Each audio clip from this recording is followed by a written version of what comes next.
Ever wondered what risk profile you are? Let's talk about that just after this intro.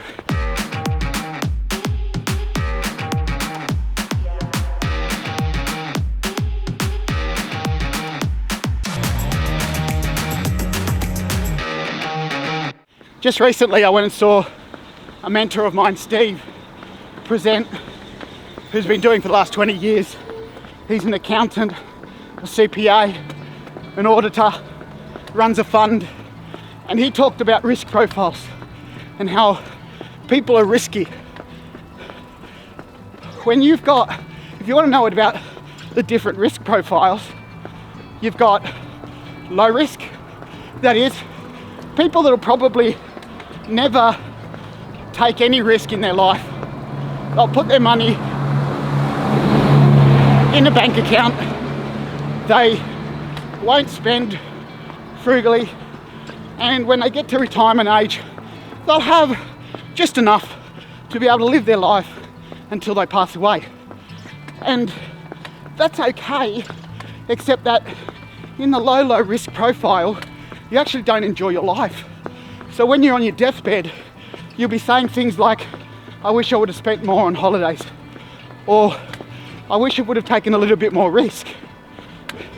Then you've got the high risk people. If you want to know if you're a high risk person, have a look at your bank account.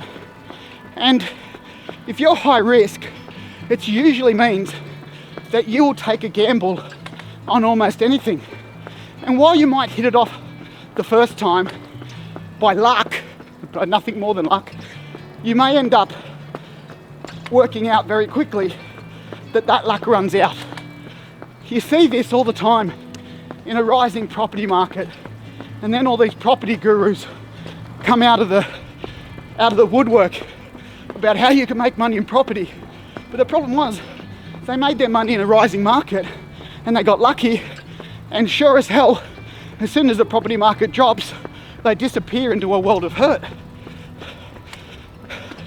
Ultimately, you should be a low to medium risk person. A medium risk person does their due diligence. They work out what's a good investment, why it should be done, the return on investment, what happens if the market goes this way, what's the best case, worst case, and likely scenario. And those medium risk people take risks that are calculated. Christine and I have been taking medium risks for a little while now, and the first 15 businesses we started, all but one, were high risk. They were done without any research, without any backing, simply me having an idea at 2 a.m. in the morning and acting on that idea. Like, seriously, we started a company that was based around creating fish tanks out of plumbing PC items. So you could buy a vanity with a fish tank in it, or a toilet system that had a fish tank in it. You know, what a ridiculous fucking idea. Who on God's earth was ever going to buy them? You might get the odd eccentric, but it's hardly the biggest marketplace in the world.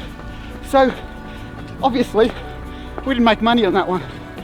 So I certainly would say that didn't send us broke, but it sent us into a position where we spent unnecessary money.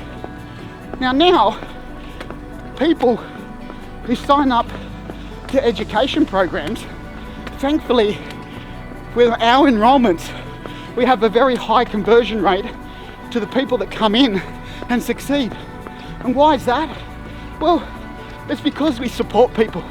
Because I give them some chili and go, hey, have you done the research here?